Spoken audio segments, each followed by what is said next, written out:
1898 সালে এটি আবিষ্কৃত হয় এবং দেহটি ফেরাউন মারনেপ্তাহর বলে শনাক্ত করা হয়।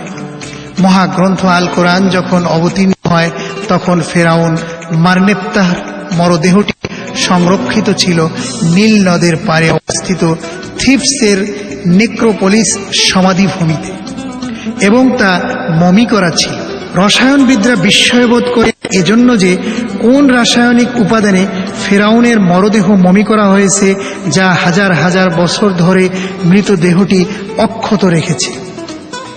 প্রকৃতপক্ষে মহান আল্লাহ মহাগ্রন্থ আল কোরআনে ঘোষণা দিয়েছেন ফেরাউনের লাশ রক্ষা করা হবে চিরকাল, যাতে সীমালঙ্ঘনকারী শাসক সম্প্রদায় শিক্ষা নিতে পারে।